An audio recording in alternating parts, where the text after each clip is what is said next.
it's pleasing to see so many people made it out of bed first thing in the morning. Contrary to what the timetable says, as we've just pointed out, I'm not here representing the catapults. That would be wrong and bad.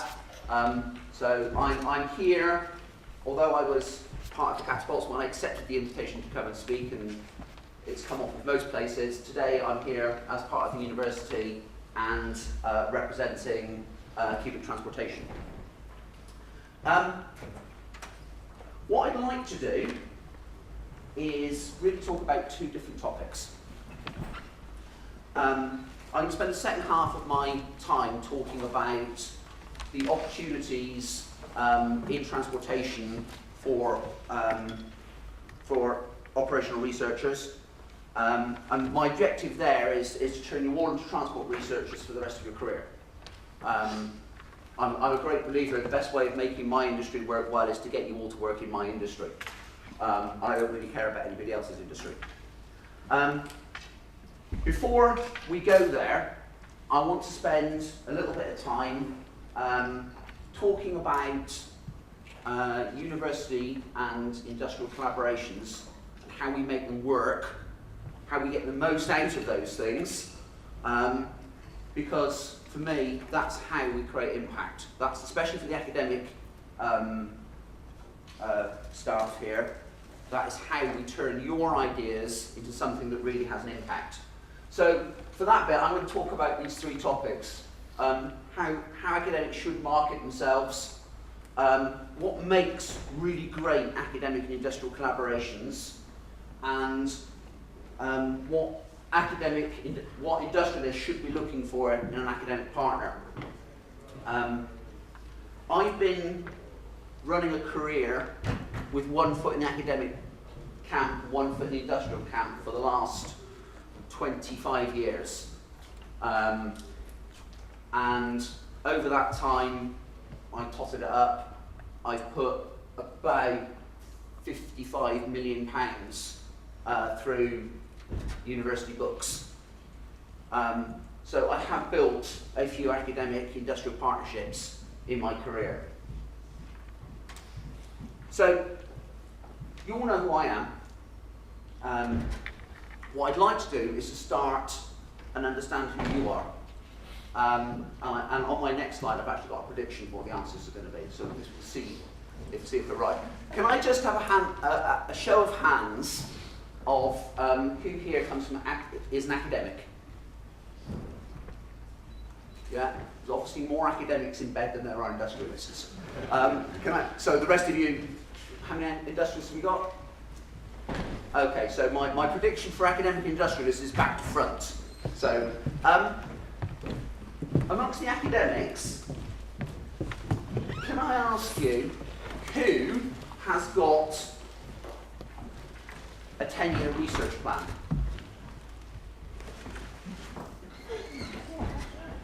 One. Excellent.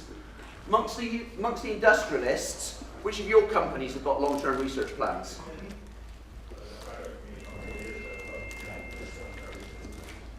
They don't survive very long. They don't survive very long. They have to get rewritten every year, I would agree. So this was my prediction. Normally we're about 70% academics, of which 0.1 have actually got a research plan. And about 30% industrialists, of which about 2/3 come from companies that have research plans. And generally the rest tend to come from consultancies. So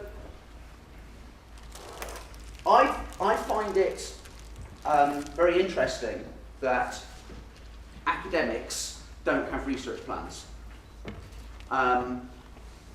And that's what I want to talk about for the first few minutes, about why you should and how it will revolutionise your ability to win funding for what you want to do.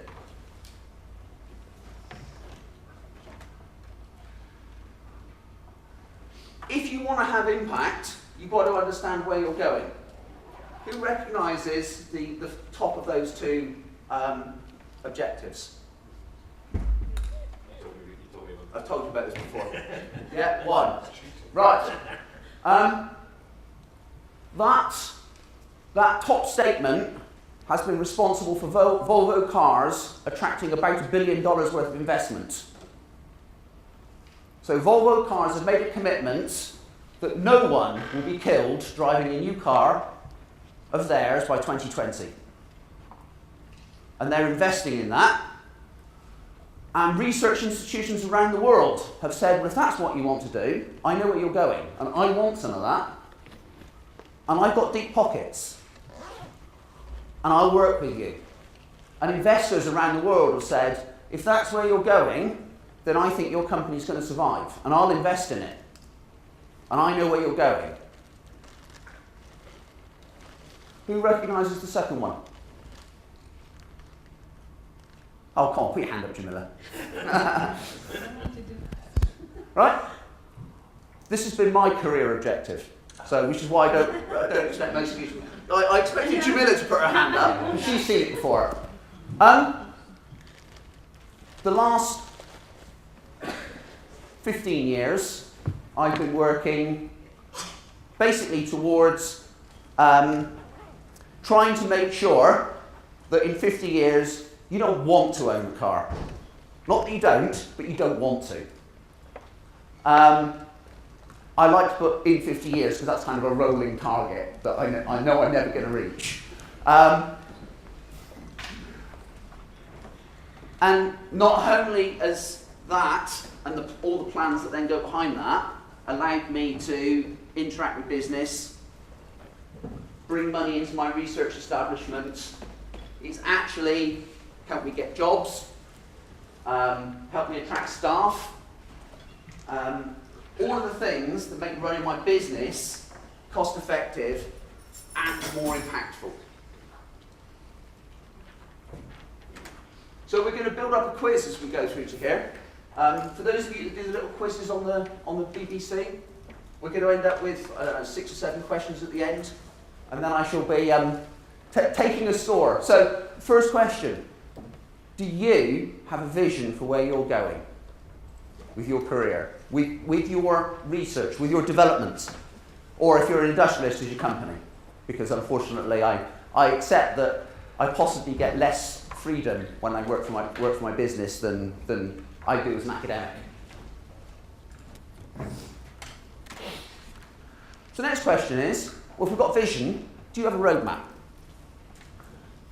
So there was one academic here that's got a roadmap. Does it look anything like this? No. No? Is it quite a lot smaller? It's a lot smaller. A lot smaller. So this is part of the roadmap. This is actually in the public domain. I'll give you the website for this later. This is part of the roadmap for intelligent mobility. So it's part of transportation research. It's not engines research or vehicle research or braking, but it's about it's a roadmap that is about changing the way people move and travel. And this is one of the 9 streams in that roadmap, I think, that is about the tasks that we need to do to change the perceived value in public transportation. Which goes back to my objective, because I said my objective is to make you to not want to own a car. So this is really important to me, because if I can persuade you that public transport is really valuable and meets your needs, then you're not going to want to own a car. Yeah? What's the value of this?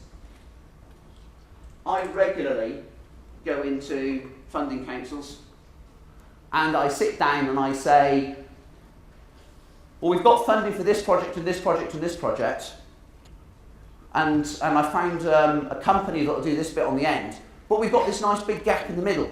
How about you put your hand in the pocket? This is the basis. How many of you are aware of the government's autonomous vehicle strategy? Yeah?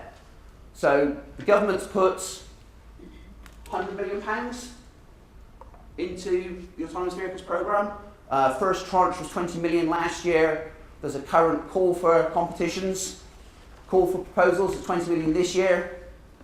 with match funding, so that will come out to be 200 million, and it's a 5-year programme, so expect about 20 million every year. Yeah? This is how Treasury were talked into putting their pocket, hand in their pocket, to the tune of £100 million. Not by writing a grant proposal in response to a call.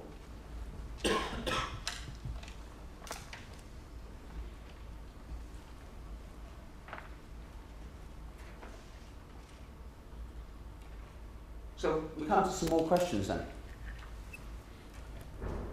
Do you have your vision? Have you got a roadmap? What are the next 3 projects you want to do and why?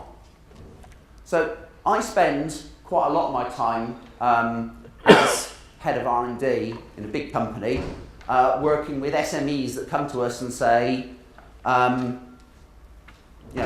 please invest in my company, will you be a collaborator? If there's an Innovate UK call that comes out, we end up with 40 or 50 people that approach us to say we need to be part of our consortia. Yep. As any entrepreneur will tell you, your elevator pitch, your 90 seconds, is absolutely critical. Yeah? Amongst the academics, have any of you got elevator pitches for the next 3 projects you want to do?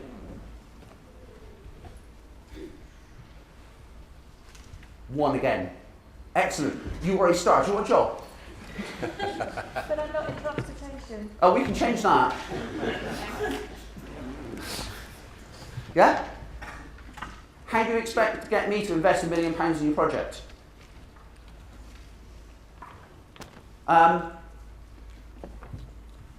Why? Probably more important than knowing what your next 3 projects is, it's knowing why you want to do those projects. And this basically brings me on to one of my, don't get me wrong, I love working with academics. I came in thinking I was going to have a bit of a rant today. This is not meant to make anybody feel unloved. I work with academics an awful lot. I really value your input, but I spent yesterday sitting through 4 sets of talks and hitting my head against the wall. So I rewrote this on my way down on the train last night, thinking I'm going to have a little bit of a rant at you. So please take my apologies. I do love you all, really.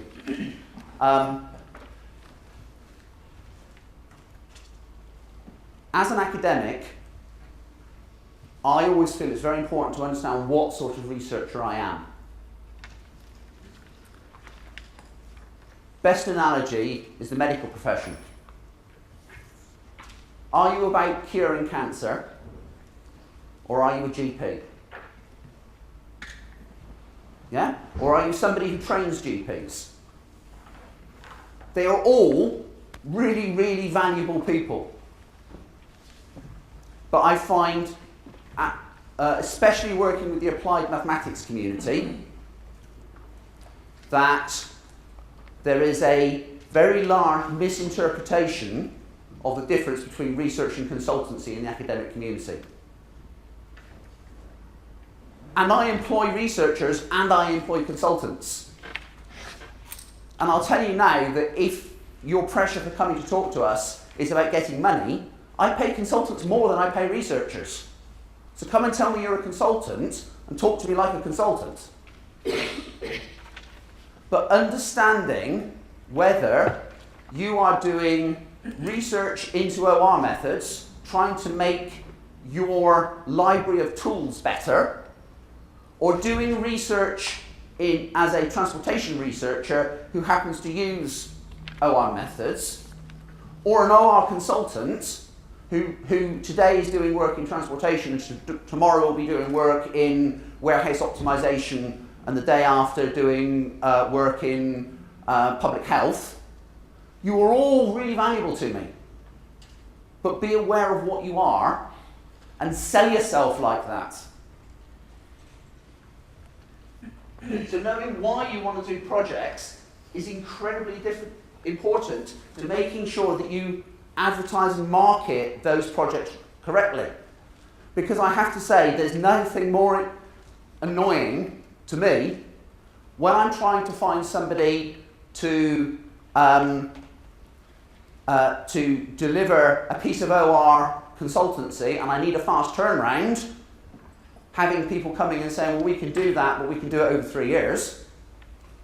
And there's equally nothing more annoying to me when I have a problem that I know the current canon of techniques struggles to solve, and I'm looking to invest in early stage research, having a bunch of people come to me and saying, well, I can apply the common tools to that, because that's also not what I want. And I do want both at different times.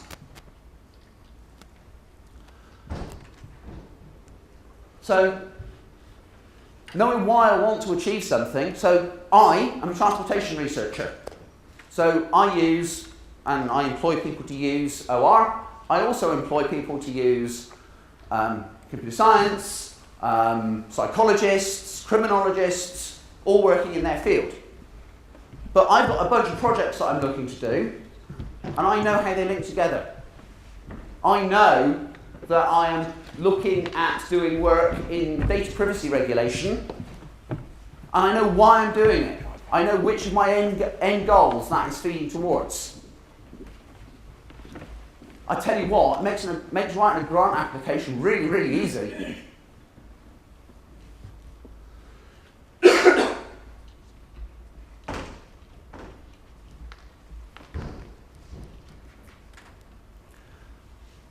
So yesterday I had 4 universities that came to give me presentations to say why I should work with them.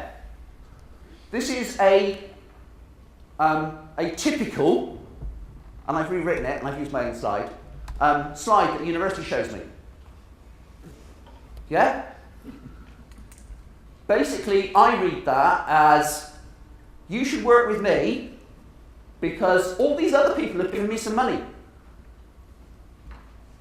And in the last 20 years, I've worked for 2 days with some of these people, and I've written these publications.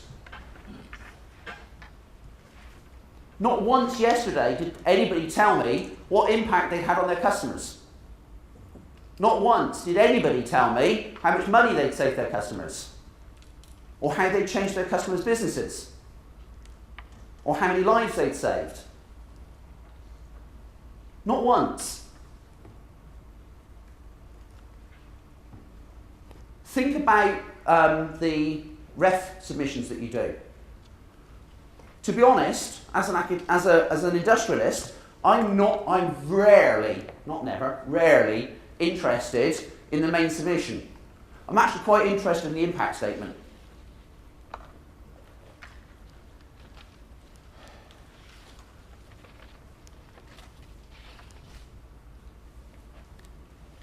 In general, I find that universities market themselves by the size of their inputs, not the size of their outputs. Or rather, not by the size of the impact that they have. And I would love people to come and say, this is the effect I'm having on community. And I'll tell you that when the commercial consultancies come and see me, they don't say, you should work with us because our turnover is £500 million a year. They come and say, work with us because I'll save you 20%. And this is my evidence for the fact that I can save you 20%, because I did it for them and them and them and them.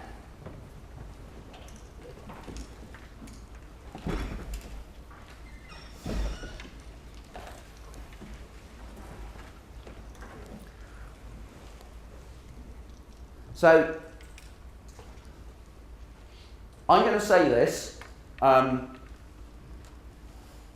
So I've given a slightly less ranty version of this talk several times. In fact, I gave it here 6 months ago. And I've done it probably 10 times in the last year. And I've always made this promise at the end. If in the next 15 minutes after the end of the talk, somebody can bring me their roadmap, I'll invest in your R&D program. And do you know, to this day, I've never had to put my hand in my pocket. Right, so that's the end of my rant bit. How much time have I used? 20 minutes. Excellent. It's been cathartic for me. I feel much better. Thank you. What I'd like to talk about is the opportunities for impact. So, as researchers, we are always looking for the place where we can have most impact, where there is most money sloshing around. Yeah? I'd like to talk about the technical strategy that was developed by the Transport Systems Catapult. I'm not representing the Transport System Catapult. This is publicly available, and there is a lot of work going on to encourage lots of people to look at it and think about how their business interacts with what the Transport System Catapult, the Department for Transport, European Union think is the future of our industry. Just to prick up the academics' ears, there's also a lot of money behind this. And the amount of money behind this, it will be one of the few growing funded areas. In the last year, the rail franchising regulations have changed, so that rail companies have to invest 1% of their ticket revenue in R&D. For the average rail operator, it's about 15 to 20 million. There's a lot of operators in this country. Highways England have committed to spending 1% of their turnover on R&D. That's about 150 million over the next 3 years. There is some big money coming in to solving transportation. Autonomous vehicles, the government said they're going to put into 100 million. It's one of the key programme areas in the European Union Horizon 2020 programme. Can't actually remember the size of the budget, but it is growing. The Department for Transport has started their programme. The aviation safety programme is just starting up. That's quite small at the moment, but again, aviation safety, you've got about 25 million to invest over the next 3 years. They've taken an interesting point where they've advertised people who want to do £25,000 projects, basically to count out the gold diggers, and then the rest of the money they're going to invest in people that bother to engage with them at that level, which I thought was an interesting choice. Did anybody here apply for any of the Department for Transport money this year? Oh well, it's a shame. Again, Jamila, you did. I don't want to.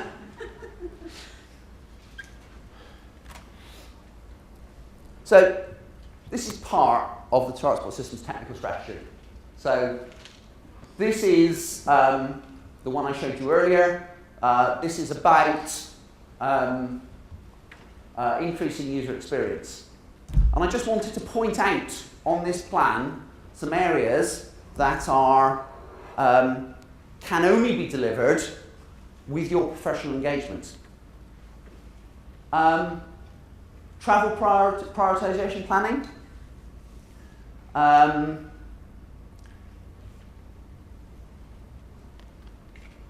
do we prioritise the travel between different individuals?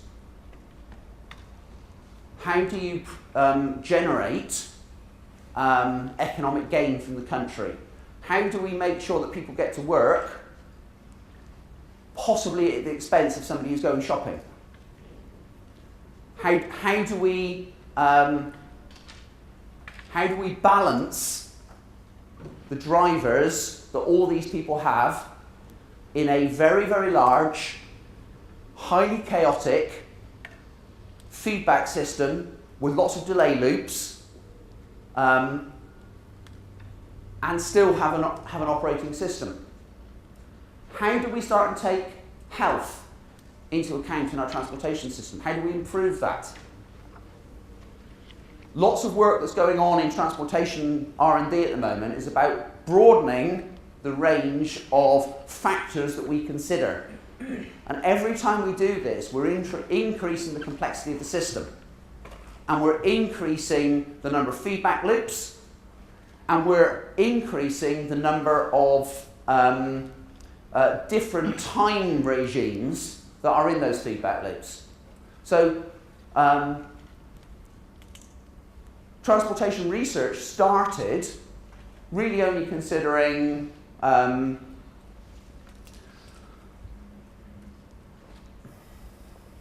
annual feedback loops. So sort of on average, where are people going to travel? What is the average load going to be on the A1 on a Monday morning? What effect is that going to have on people's choices about where they live? So where it's going to be next year. So when Tesco's want to build a new shop, what shape should their roundabout be? It's fairly straightforward. A single time domain. Now in the last 10 years, people have started bringing in real-time management. So how do I balance particular traffic light sequences to achieve mostly journey time reliability? But now people are starting to look at, well, let's put in really, really long-term feedback loops. So let's put in climate as well. That kind of makes our job more difficult. Let's put in health. So, of course, if people live in the wrong place, they're going to get ill. That might make them move. It will definitely change the way they travel. So let's put in a sort of a 10-year feedback loop. It's getting really, really complicated. Unified transport planning.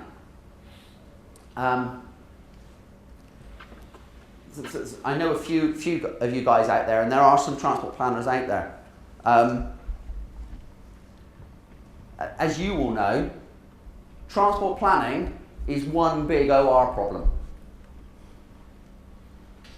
We've got a rough idea where people live and where they work and where they want to travel, and we need to optimise that system to make sure the correct size roads are in the right place, the correct trains are in the right place, the correct planes, the correct airports.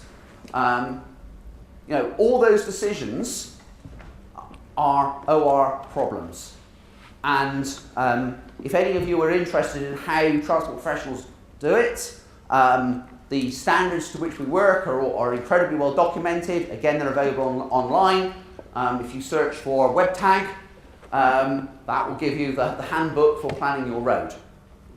And actually, we're getting to the point where we've got a fairly good idea how to handle that for one mode. So we're really, really good now at judging investment in the A1 versus investment in the M4. We're still pretty awful at picking between investment on the A14 and the railway line that runs parallel to it. And indeed, WebTag makes some really, really strange decisions, which is why we tend to try and ignore it. So a good example of the sorts of issues that are making multi-billion-dollar decisions in our country. We value your time. So at the moment, I think we value your time at about £6.07 an hour. Yeah? To the UK economy. So next time you're sat in a traffic jam, you can sit there and you can count the pennies lost of UK GDP.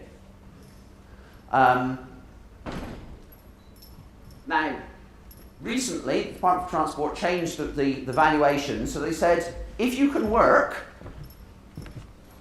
then of course the value of time that you've lost is not the same. So if you're sat on a train that's stationary somewhere and you've got Wi-Fi and you've got a table and you've got your laptop and you can do your email, actually you've probably not lost as much time as if you're sat on the road over there, behind the wheel where you can't really do anything.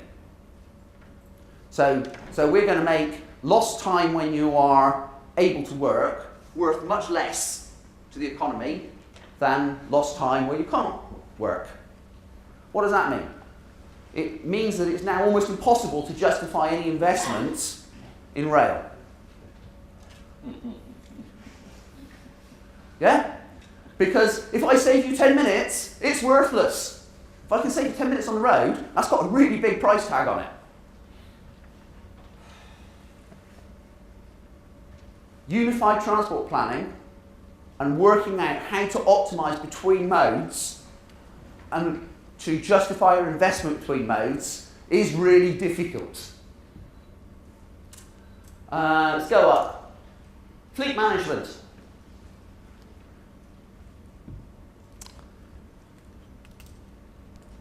How do I pre-position fleets? How do I know what the demand is going to be? How do I solve my multi-vehicle, multi-site travelling salesman problem where it is unknown because I don't actually know if you're going to be in that place in 20 minutes. I'm just guessing that you are. Yeah? And so we do that with approximate dynamic programming. But there's lots going on. Yeah? If you could save 2% of the vehicle miles in London, you would be saving billions of pounds and hundreds of lives. Fleet optimization, fleet maintenance, as we move to electric vehicles, which have to return to base more often because the range is less. As we move to autonomous vehicles, where there is nobody sat in the car to make those decisions. Yeah? Taxi companies run on the tacit knowledge of the driver, as well as his ability to point the vehicle in the right direction. So he knows which taxi queue to go and sit in and which road to drive around looking for a fare. When Uber remove their drivers, who's going to make that decision? They're going to have to do it. How are they going to make that decision? I don't know yet.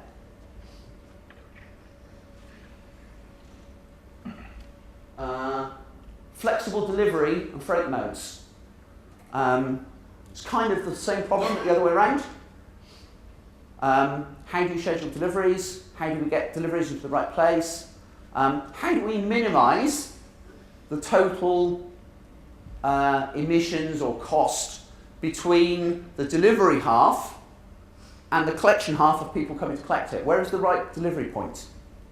And there have been some really, really innovative solutions. So for those of you that have got a very new car, one of the car manufacturers now works with the delivery companies, and you can arrange to have your parcel delivered to the boot of your car. Because most modern cars are connected, and so the delivery company will phone them up and say, where's Graham parked his Mercedes? I don't actually have a Mercedes. Where's Graham parked his Mercedes? So they'll put that car park onto the delivery schedule, and when they get there, they'll phone up Mercedes and say, could you just unlock his boot for me? And they'll just pop the parcel into the boot and shut the boot. Yeah? My boot's not that tidy either. But it's an interesting way of solving part of that issue. And again, how do you optimize that? How do you make that as efficient as we can possibly make it?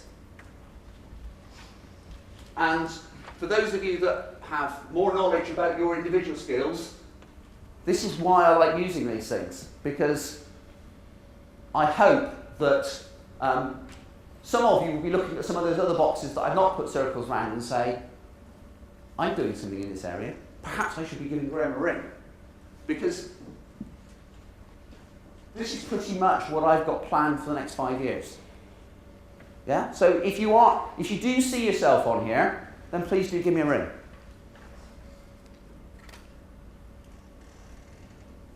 So I've now put, this is another one. So, and this is just to show that I'm not totally anti-car. I might want to get rid of it in 50 years, but I do know that it's part of our mix. So one of the other things is about enabling smooth driving. And by that, they're talking about journey time reliability. So one of the biggest savings that you can make in transportation for people's time is making it absolutely certain how long it will take. People would much rather a journey took 50 minutes, plus or minus 1, than it took somewhere between 3 minutes and 2 hours. Because if you don't know how long it takes and you're going somewhere sensible, you've got to allow the maximum time it might take you. So much of what we do is about trying to improve reliability rather than speed.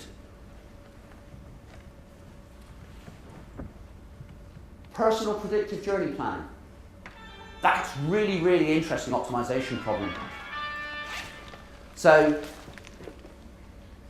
there's lots of people now who will provide you a free app that say, this is the best way to go. And that is absolutely lovely for you. It's a disaster for the city. Absolute disaster. I assume many of you will travel regularly in London. You look at the tube map. Yeah. What's the best way to go from Euston to Waterloo? Bus. Right. Okay. There's about 7 different routes that are plausible on the map. Yeah. One of them is quickest. One of them is consistently quickest. Oxford Circus. The map is drawn to obfuscate, it's deliberately drawn to obfuscate the best route. Because if you all got on the same route, you'd crash the line. What we really do not want, and I'm talking to somebody who helps run the tube system, so my company runs Oystercard. What I do not want is I do not want you all to use City Mapper.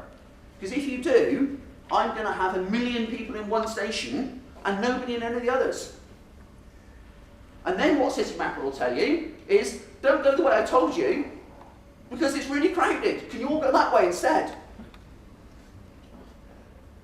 And what that means is we've got, it takes about, the average we've looked at, between somebody looking at a route on City Mapper and turning up at the station, it's about 20 minutes. Yeah? So we've got a dynamic system where people are making decisions and then travelling that way, with a 20-minute delay in it. It's much like, what's going to happen to that system? It oscillates. So at peak times, what we see, even with the number of people that use City Mapper, is a detectable oscillation in the number of people using different lines. That's really silly. So yes, we would love you to have a personalised plan, but actually we could get you all there quicker if you did what you were told. The problem is I'd like you to all do what you're told so I can go the fastest way, if you don't mind. And that's the problem. So actually, the problem is how do we balance the competing between personalised optimisation and system optimisation, because they are not consistent with each other. And Transport for London and Transport for Greater Manchester and Transport for Scotland would like you to do what you're told, and you want to go the quickest way for you.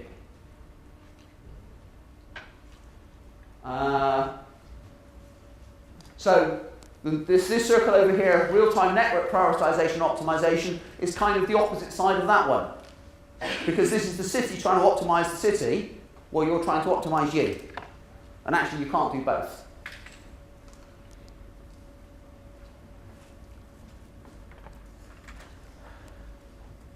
So that's my roadmap and where I see you can fit in with the sorts of things I'm doing. What I wanted to show you is the huge amount of work that is going on already in your field. So what I did last night was I picked out of Innovate UK the last transport call they ran. So this is one call last year. Yeah? And I actually got bored after the first 6 projects that they funded. So there's only 6 of them, but there was lots more. Yeah? And these are the public descriptions. So again, you're not seeing anything here that's not in the public domain. Yeah? So this is all on the Innovate UK website. And I'm going to have to come up here because I can't read from there, it's too small. Yeah? Large test infrastructure. Yeah? Huge amounts of simulation going on. The second one, I believe, is actually a Portsmouth University project. Yes? Did have your name on it? Again, this is about prediction, system optimization. Yeah? The third one is, again, it has a huge amount of simulation in it and some optimization. What's interesting is they're looking at the interactions between vehicles and pedestrians. So it's a different sort of project.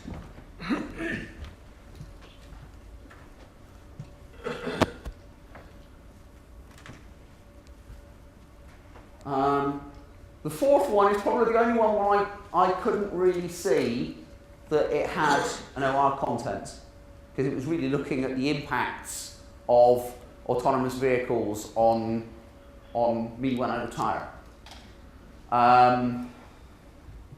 The next one, planning and reducing congestion, improving traffic flow, planning and optimization. The sixth one is, again, it's a fleet optimization solution. 5 of the last 6 projects funded by Innovate UK in transportation are in your domain. Yeah? They're not in engines, they're not in vehicles or braking. 5 of the last 6 projects are OR projects. That's pretty phenomenal for you as a community, that the funding councils see you, that key to the future provision of transportation.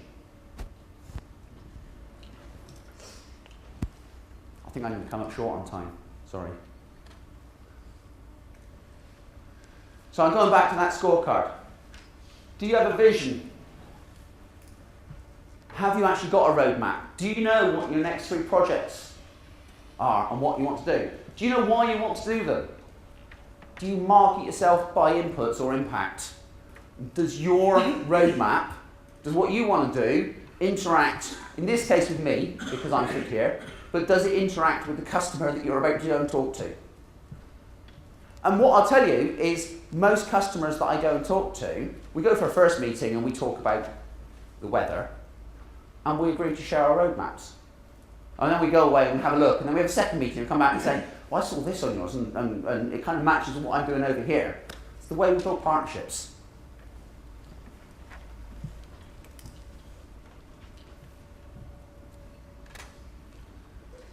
So this is where I've tried to tell you that there's a lot going on in your domain.